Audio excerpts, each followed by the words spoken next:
सुन रहे हैं हॉरर कहानी। तो चलिए बढ़ते हैं इस कहानी की ओर। तो दोस्तों, आज मैं आपके लिए जयपुर से बेंगलुरु की बस यात्रा की एक बहुत ही खतरनाक कहानी लेकर आया हूं। कहानी बहुत ही डरावनी है, इसलिए आप लोग वीडियो को अंत तक जरूर देखें। दोस्तों, अगर आपके पास कोई डरावनी सच्ची कहानी है तो आप मुझे इंस्टाग्राम पर अपनी कहानी भेज सकते हैं। वीडियो शुरू करने से पहले मुझे आप सबसे एक छोटी सी रिक्वेस्ट है कि अगर आप मेरे चैनल पर नए हैं तो मेरे चैनल को सब्सक्राइब करें और मेरी वीडियो को लाइक भी करें। और दोस्तों, कमेंट करके हमें ज़रूर बताना कि हमारी कहानी आपको कैसी लगी, और आप अपना नाम भी लिखना और यह भी बताना कि आप किस शहर से मेरी वीडियो देख रहे हैं। और फिर मेरी आने वाली वीडियो में मैं आप लोगों के नाम बताऊंगा। तो चलिए दोस्तों, बिना समय बर्बाद किए कहानी शुरू करते हैं। मेरा नाम सूरज है। मैं जयपुर में एक सॉफ्टवेयर इंजीनियर हूँ और पिछले कुछ समय से बेंगलुरु में एक प्रोजेक्ट पर काम कर रहा था। एक दिन मुझे अचानक जयपुर लौटने की ज़रूरत पड़ी और मैंने सोचा कि इस बार ट्रेन की बजाय बस से यात्रा करूँगा। बस यात्रा का अनुभव कुछ अलग और नया होगा। ऐसा सोचकर मैं जयपुर से बेंगलुरु जाने वाली रात की बस में सवार हो गया। रात के करीब 12 बजे थे जब बस ने अपनी यात्रा शुरू की। बस में यात्रियों की भीड़ कम थी और अधिकांश लोग सोने की तैयारी में थे।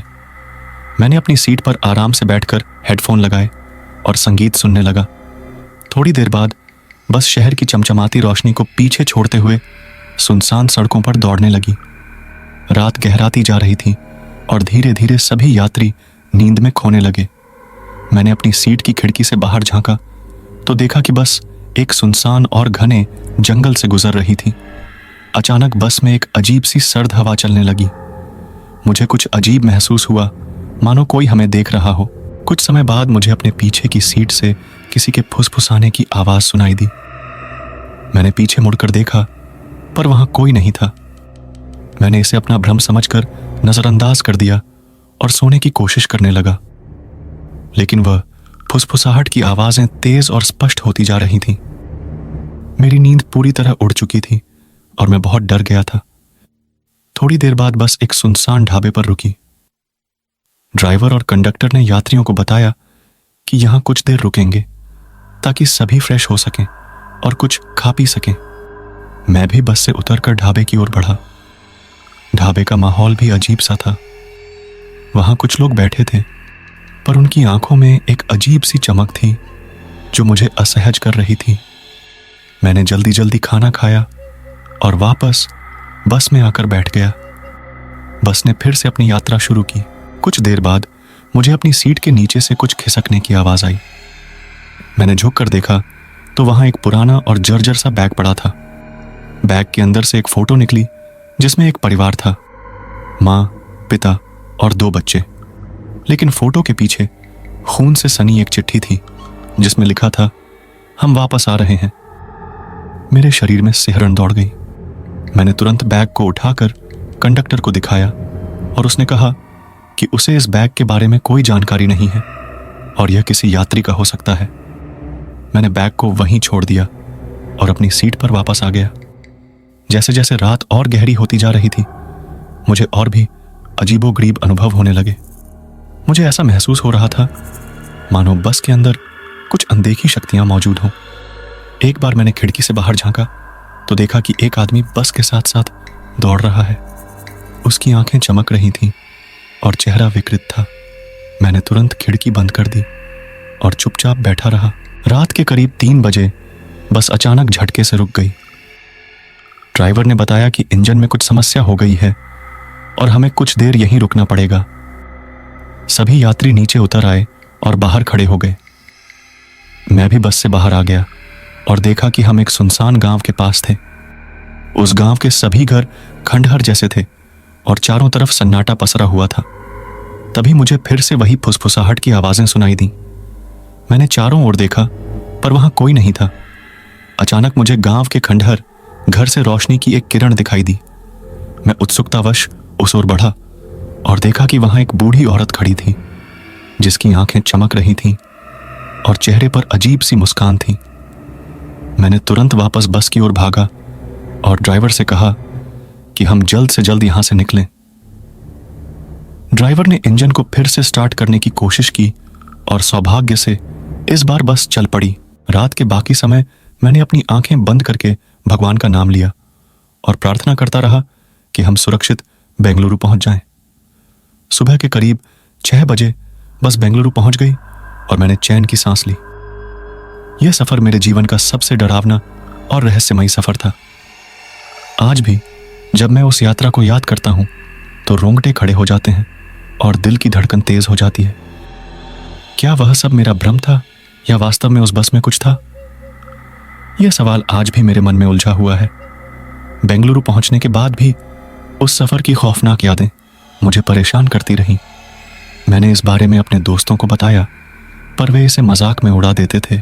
इस बार मैंने तय किया कि मैं फिर से बस से ही जाऊंगा, यह जानने के लिए कि पिछली बार जो हुआ वह सच था या नहीं। मैं जानता था कि यह खतरनाक हो सकता है, लेकिन मेरी जिज्ञासा मुझे वहां खींच ले गई। मैंने फिर से उसी बस सेवा की टिकट बुक की। रात के 11 बजे मैं बस स्टैंड पर पहुंचा और वही बस सामने खड़ी थी। बस में सवार होते ही मुझे एक अजीब सा एहसास हुआ, मानो कोई मुझे पहचान रहा हो। मैंने अपनी सीट पर बैठकर चारों ओर देखा, पर बस में केवल कुछ ही यात्री थे। बस के अंदर की हवा भारी और रहस्यमयी लग रही थी। रात के 12 बजे बस ने अपनी यात्रा शुरू की। थोड़ी देर बाद बस फिर से उसी जंगल के रास्ते से गुजरने लगी। इस बार मैंने अपनी आंखें बंद करनी और सोने की कोशिश की, लेकिन फिर से वही फुसफुसाहट की आवाजें सुनाई देने लगीं। मैंने हिम्मत जुटाकर पीछे मुड़कर देखा, पर वहां कोई नहीं था। मेरी सांसें तेज हो गई और दिल की धड़कन बढ़ गई। बस एक बार फिर उसी सुनसान ढाबे पर रुकी। इस बार मैंने तय किया कि मैं ढाबे पर नहीं जाऊंगा। मैं बस में ही बैठा रहा और खिड़की से बाहर देखने लगा। अचानक मुझे ढाबे के एक कोने में वही बूढ़ी औरत दिखाई दी। वह मुझे घूर रही थी और उसके चेहरे पर वही अजीब सी मुस्कान थी। मेरी हिम्मत जवाब देने लगी और मैं घबरा कर बस से उतर गया। मैंने ड्राइवर से पूछा, यह बूढ़ी औरत कौन है? ड्राइवर ने मेरी बात को गंभीरता से लिया और कहा, भाई, यहां कोई बूढ़ी औरत नहीं है, तुम्हें जरूर कोई गलतफहमी हो रही होगी। मैंने उसकी बात मान ली और वापस बस में चढ़ गया। जैसे ही बस ने फिर से चलना शुरू किया, मुझे ऐसा लगा मानो कोई मेरे पीछे बैठा हो। मैंने पीछे मुड़कर देखा, पर वहां कोई नहीं था। मेरे शरीर में एक सिहरन दौड़ गई। मैंने अपनी सीट की खिड़की बंद कर दी और आंखें बंद करके भगवान का नाम लेने लगा। रात के 2 बजे बस फिर से रुक गई। इस बार ड्राइवर ने घोषणा की कि इंजन में कोई समस्या आ गई है और हमें कुछ देर यहां रुकना पड़ेगा। सभी यात्री नीचे उतर गए और आसपास का माहौल देखने लगे। मैं भी बस से उतरकर गांव के उस खंडहर घर की ओर बढ़ा जहां पिछली बार मुझे बूढ़ी औरत दिखाई दी थी। जैसे ही मैं घर के पास पहुंचा, मुझे अंदर से किसी के रोने की आवाज सुनाई दी। मैंने अंदर झांका तो देखा कि वहां एक छोटी बच्ची बैठी थी जो जोर जोर से रो रही थी। मैंने उससे पूछा, तुम यहां क्या कर रही हो? तुम्हारे माता पिता कहां हैं? बच्ची ने मेरी ओर देखा और बोली, वह हमें नहीं छोड़ेंगे, हमें बचाओ। उसके चेहरे पर डर और भय साफ दिखाई दे रहा था। मुझे लगा कि यहां कुछ बहुत ही गलत हो रहा है। मैंने बच्ची का हाथ पकड़ा और उसे बाहर ले जाने की कोशिश की, पर तभी पीछे से किसी ने मेरा हाथ पकड़ लिया। मैंने मुड़कर देखा तो वही बूढ़ी औरत थी जिसकी आंखें चमक रही थीं और चेहरे पर वही अजीब सी मुस्कान थी। उसने कहा, यह हमारी जगह है, तुम यहां से चले जाओ। मेरी हिम्मत जवाब देने लगी और मैंने बच्ची को छोड़कर भागने की कोशिश की, पर मेरे पैर जकड़ गए। बूढ़ी औरत ने जोर से हंसते हुए कहा, तुम्हें अब कोई नहीं बचा सकता।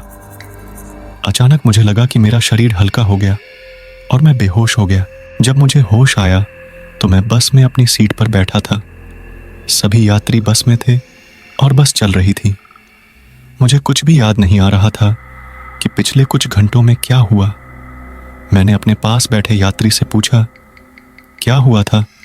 उसने कहा, तुम अचानक बेहोश हो गए थे और बस ड्राइवर ने हमें जल्दी से यहां से निकाल लिया। मुझे समझ नहीं आया कि वह सब सच था या मेरा भ्रम, लेकिन एक बात तय थी कि वह यात्रा मेरी जिंदगी की सबसे रहस्यमयी और डरावनी यात्रा थी। दोस्तों, यह थी मेरी जयपुर से बेंगलुरु की यात्रा की कहानी। उम्मीद है आपको यह कहानी पसंद आई होगी। अगर आपको यह कहानी अच्छी लगी हो तो वीडियो को लाइक करें, चैनल को सब्सक्राइब करें और कमेंट करके बताएं कि आपको यह कहानी कैसी लगी। अगली बार फिर मिलेंगे एक और नई कहानी के साथ।